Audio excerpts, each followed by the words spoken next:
Greetings and salutations, everyone. Welcome back. Got some errands to run now.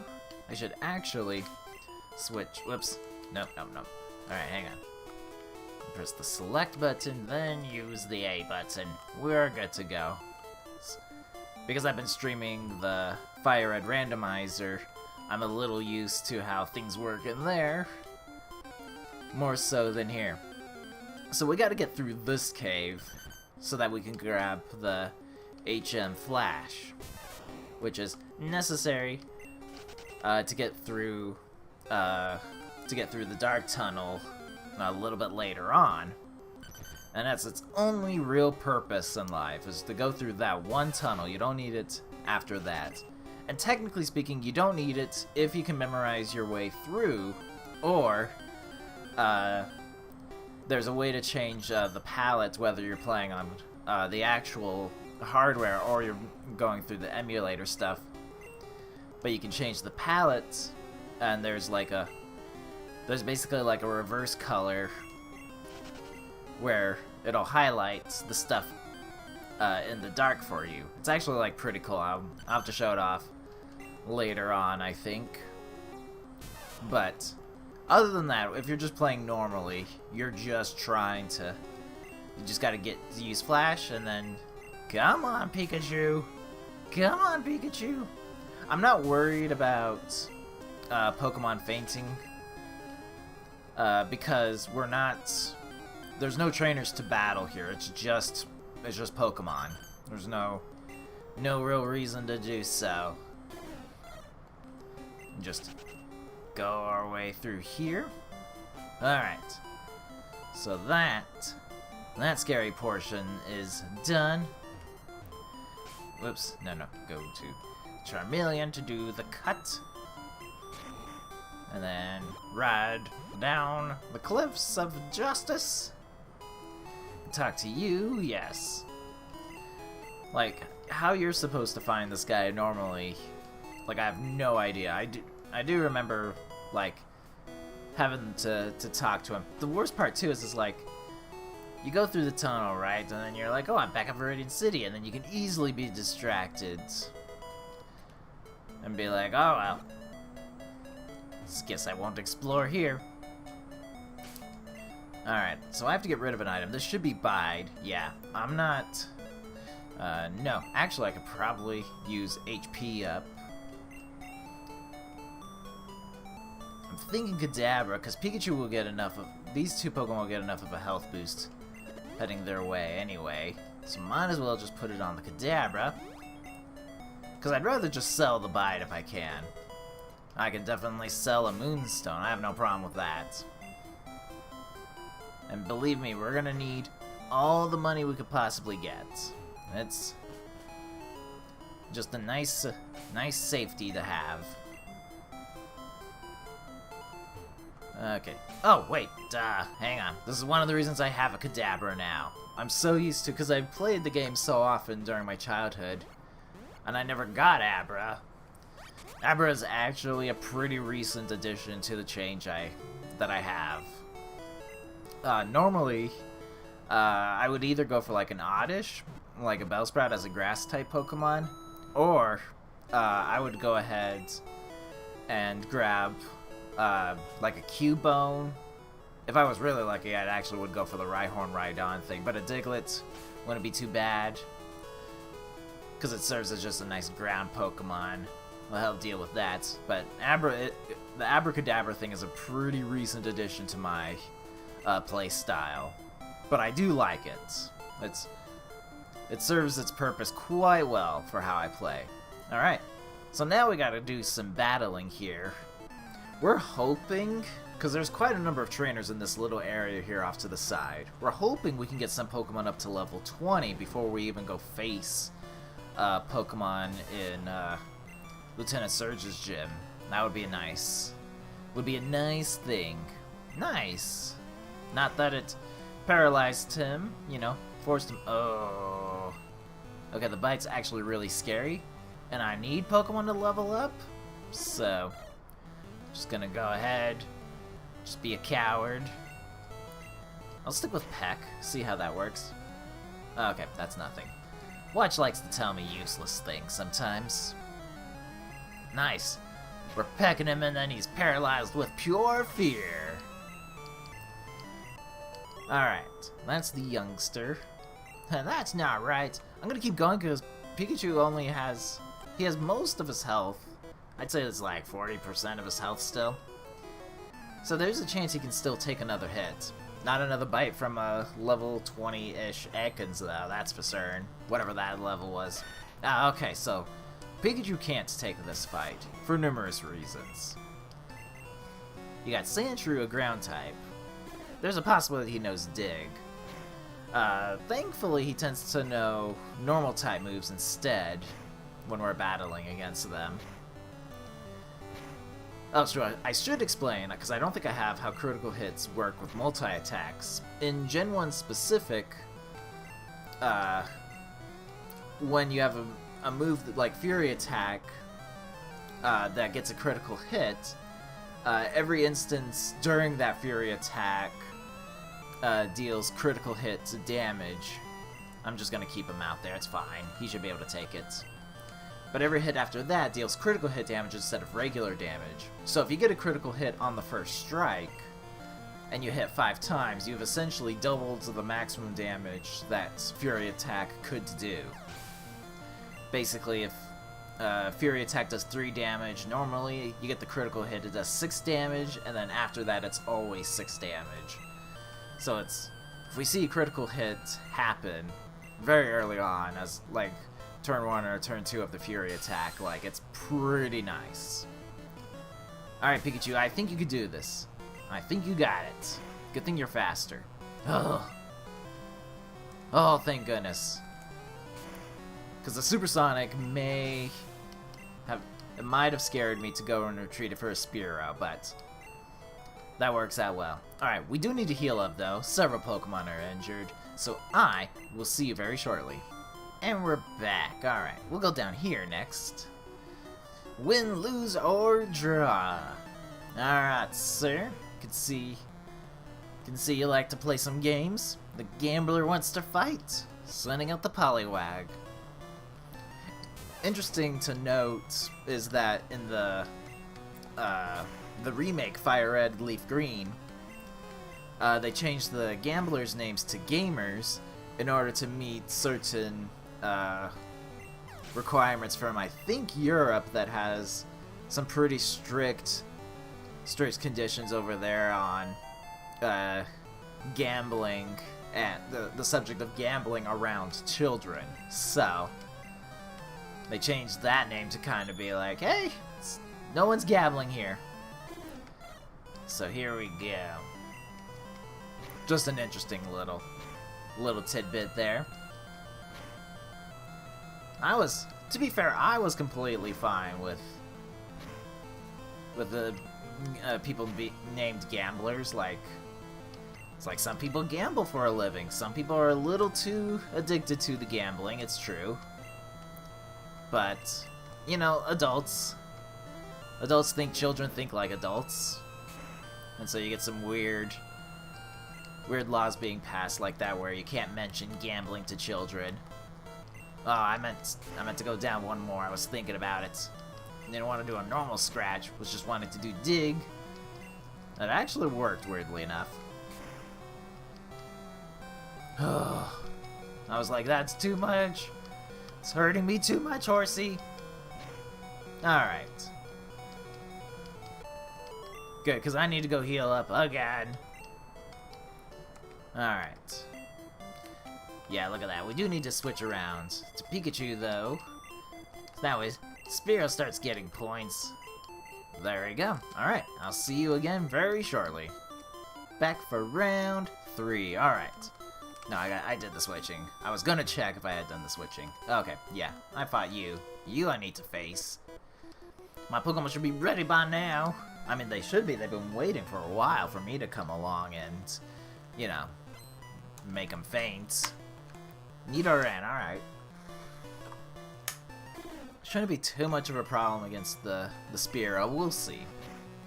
Nice! That's what I'm talking about. So now you're going to see it's dealing a lot of damage. That's what we want to see a lot of, is critical hits early on with Spearow. Come on, buddy. Oh, you could have done it. Just another 3-hit. Didn't have to be a 2-hit. Oh well. We didn't get poisoned, which is a big plus. Oh good, Nidorino, okay. So now his slightly stronger older brother is coming out to... Oh no, that's not what you needed to do. You didn't have to do that. I'm already scared enough as it is keeping him out here. Yes.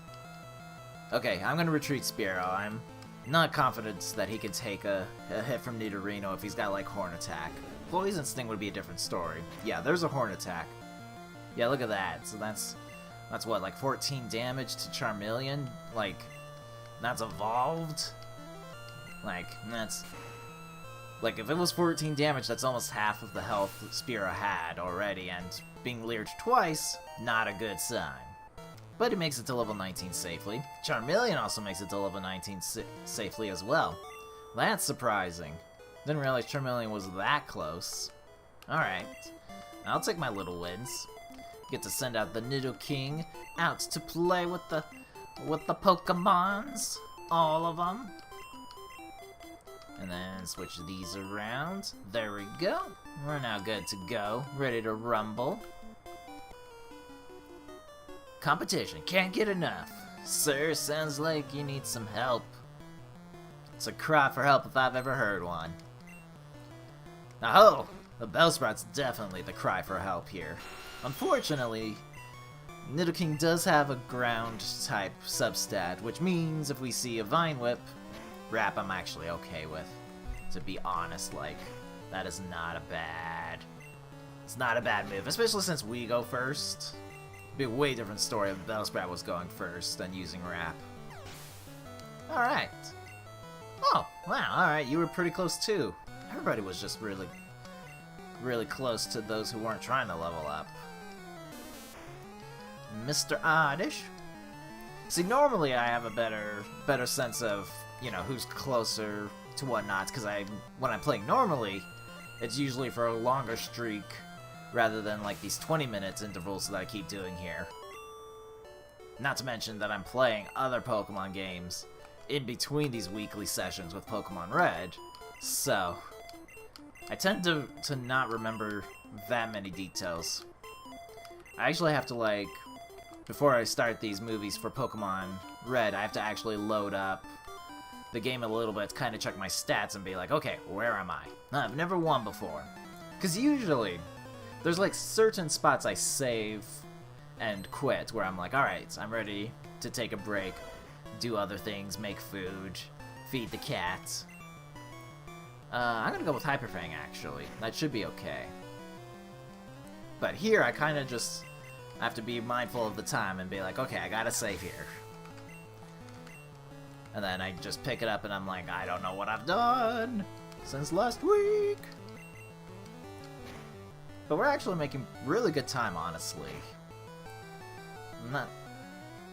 Okay, yeah, so that dealt almost half of my health with that one attack. Luckily, Rattata doesn't care.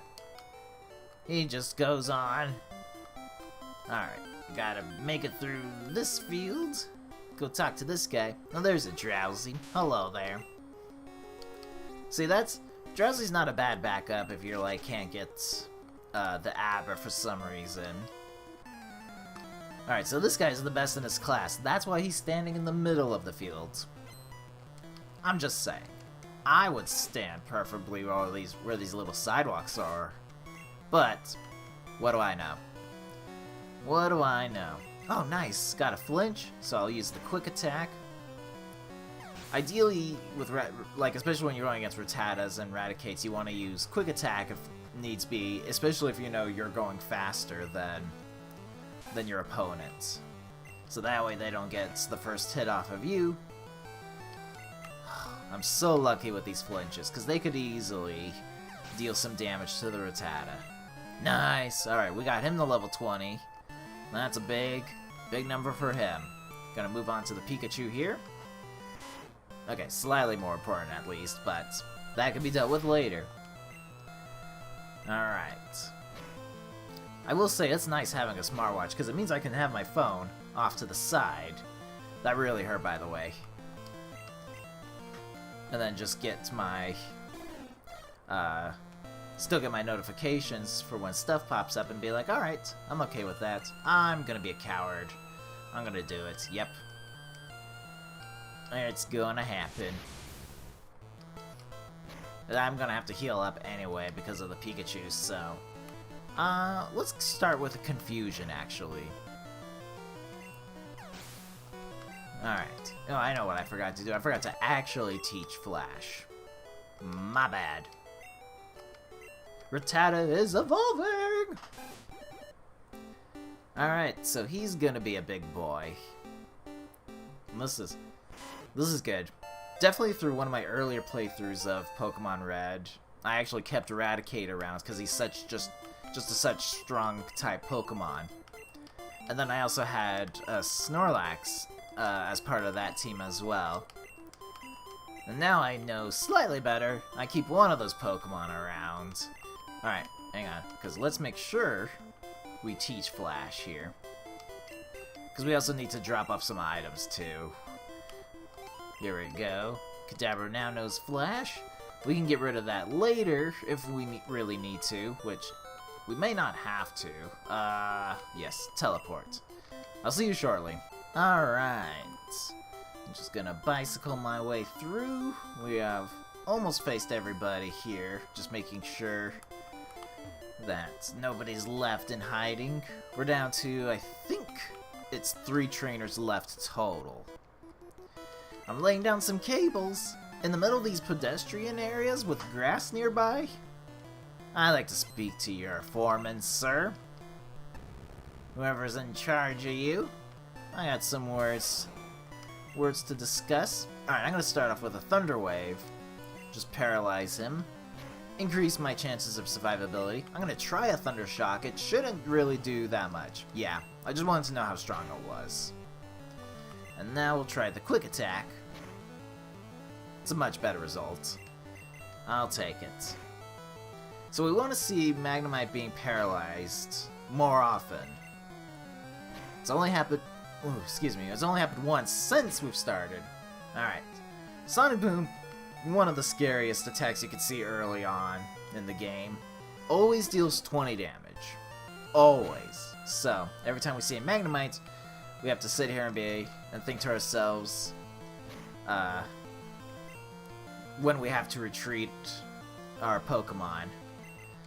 So you can see it's 22. The next hit, no matter which move it is, we have to retreat the Spearow. Alright. Well, that's good. I gotta go back and heal again, because everyone's... Yep, 2 Pokemon that are trying to level up. They're being fainted soon. I will be back. Alright. Good day, everybody. Just bicycling through like it's nothing. Alright. Watch out for live wires. Again. Are you laying these live wires down? God, we're gonna need to talk to someone's manager and figure this all out. Alright, Pikachu. Same plan as last time, Pikachu. Paralyze him with fear, and then we Quick Attack. For days. Oh, nice. I do like the critical hits. So we are so close to finishing this little section. Like, I'm sure I'm running pretty close to my time limit here that I usually go for. But we're almost there. It's so close. You can taste the victory. Was that 2 critical hits during this fight? To be fair, I've just been on autopilot, just hitting quick attacks, because it's just keeping an eye on Pikachu's health most of the time here. Alright. Not gonna switch yet. I'm gonna switch now, so that way Pikachu at least has experience points for being in the fight with Magnemite. Now, here's the problem with Spearow. That Magnemite could easily have a Thunder Shock ready and raring to go. He's gonna just stick with Tackle. We just want to be careful not to be less than 20 or less than 21 health. There we go. I'll get there eventually. It's getting pretty close. Come on, buddy. Come on, buddy. There's a good buddy. Pikachu, Spearow, nobody wants to level up yet. Oh good, because it's a Magneton that's next. I mean, it should be worth experience points, but it's going to be divided up amongst 3 Pokemon. I can guarantee that.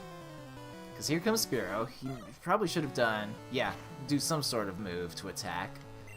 And now we got to switch to Kadabra, yes, in case he uses Sonic Boom. Does use Thunder Shock, which thankfully we switched around, because he's got a pretty good special stat. Stick with Seismic Toss here. He's dealing 11 damage, or rounds about there. Alright, I go first, which means that everything's okay. That was good. Didn't want to have to switch for a 4th one. Alright, there's Pikachu, now level 20. And the others, not quite 20 yet. Whoa, you spark plug. Please, sir. Please. Don't flatter me. Alright, gotta switch my Pokemon lineup again. As you can see, Eradicate now much stronger than Pikachu. Alright, and then we got one last battle. I'll see you soon. And we're here for the last, final battle in this area. I've never lost. Well, first time for everything. It's a new experience. You'll treasure it. Alright. Sending out the Mighty Voltorb of Doom. Alright, so Voltorb typically doesn't know thunder moves. Thunder type moves, I should say. Electric. I'll get there. And he does typically know Sonic Boom, which is scary for us. Yes. Hit him a lot of times, Spearow. Man, his tackle is probably going to do quite a bit of damage when all is said and done. Oh, but he misses right off the bat. What a shame. What a shame. Okay, now he's using a Magnemite. This we have to be worried about. Alright, come on, Spearow. Nice! Get the maximum number of hits, Spearow. Ugh. It happens. Okay, that was with a critical hit, so we're not worried about that. We could take another hit, probably even if it's a Thunder Shock. Okay, I go first. Whew! Why did that one do so much more than the critical hits? Maybe there's something, maybe there's a bug somewhere about how critical hits work. That's possible. I don't know this game completely front to back. But it definitely did more damage versus the critical hit. But we do get our best friend Spearow, which we do want as our team. Alright, he is a good boy now. And now, we're gonna retreat back, heal up, and we will be calling it a day pretty shortly. I am, however, I'm gonna drop off items and whatnot inside the PC, but I am going to explain sort of the reasoning behind why I'm dropping items off here real quickly, because some of these items we no longer need, and because we can only hold 20 items, we're gonna want to drop these off pretty quickly. I'm gonna drop off all the rare candies. We're gonna save them till the end anyway, so we don't need those. I plan to do nothing with the Helix fossil. I'm gonna drop off this nugget here, because that could be sold for later on if I really need it. Ethers we want to save. We don't ever want to use Ethers till the very end. We don't need the SS ticket anymore, so we might as well just drop it inside.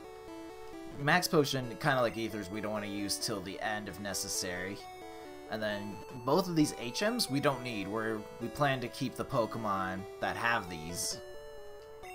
And then, as well, drop off this Max Ether. We're going to hold on to the Moonstone for now because we will plan to sell that. So just might as well. But that's going to be it for me today. Thank you all for watching, and I will see you next time. Take care, everyone.